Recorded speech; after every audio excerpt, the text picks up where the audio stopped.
صبح یعنی سردیوں کی ٹھنڈی صبح ان کو عادت پڑی ہوئی ہے صبح پانی لے کے آنے کی، ٹھٹھرتا ہوا پانی، فجر کا وقت، سردی کا ٹائم، لیکن وہ غلام لا کے پیالے جیسے ہی آگے کرتے، حضرت انس بن مالک فرماتے ہیں میں سیدہ آمنہ کے لال پہ قربان جاؤں، کبھی ہاتھ پیچھے نہیں کیا، فوراً ہاتھ ڈبو دیتے۔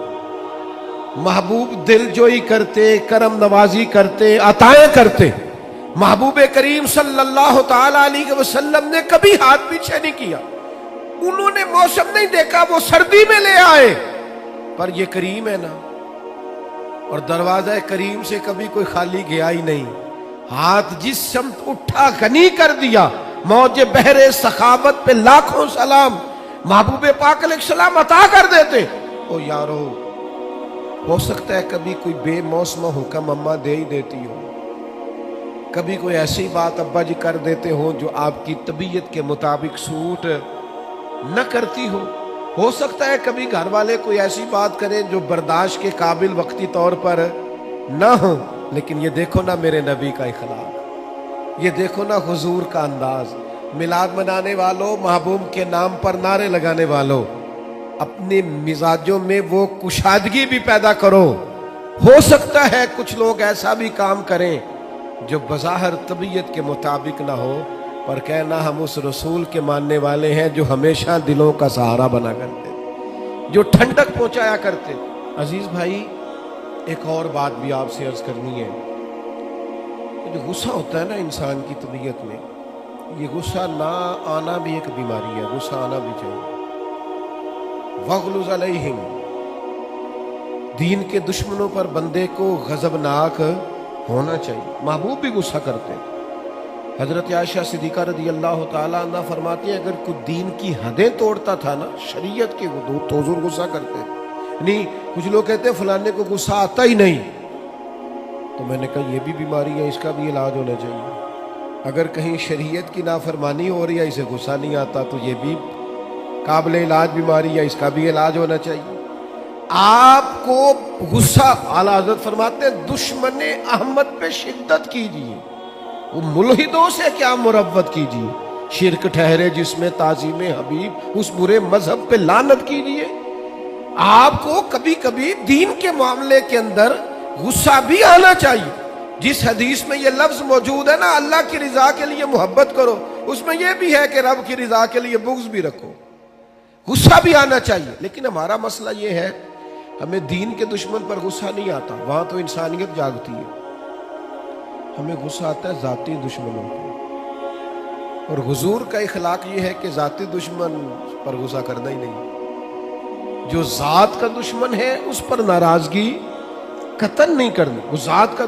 حضرت عائشہ صدیقہ رضی اللہ تعالیٰ عنہ نے حد بیان کر دی، یہ لفظ بیان کر کے ایک اتنا بڑا اخلاق کا دائرہ کھینچ دیا ہمارے گرد کہ ہمیں اپنی زندگی میں اس اصول کو کبھی نہیں توڑنا۔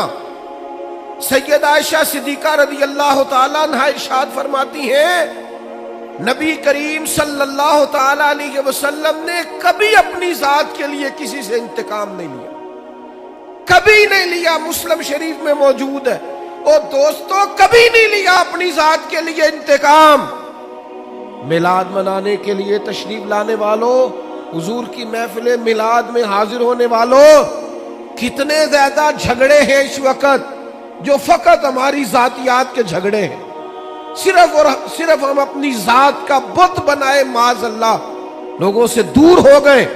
کبھی اپنی ذات کے لیے حضور نے انتقام نہیں لیا، کبھی جلال آیا بھی تو حدود اللہ کے معاملے میں۔ آج کیوں نہ اپنے دل پر یہ ارادہ کریں، فیصلہ کریں کہ ذاتیات کے جھگڑے چھوڑ دیں گے ہم، جہاں ہمارا ذاتی معاملہ ہوگا وہاں ہم اپنی ذات کا بت چکنا چور کر دیں گے۔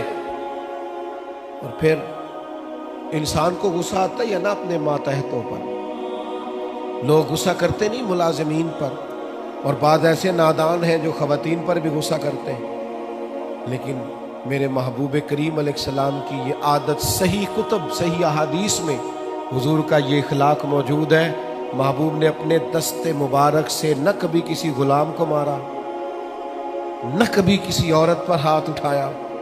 رسولullah صلی اللہ تعالی علیہ وسلم نے یہ حد بندی بیان کی کہ آپ کو اپنی ذات کے لیے کبھی کسی سے انتقام نہیں لینا۔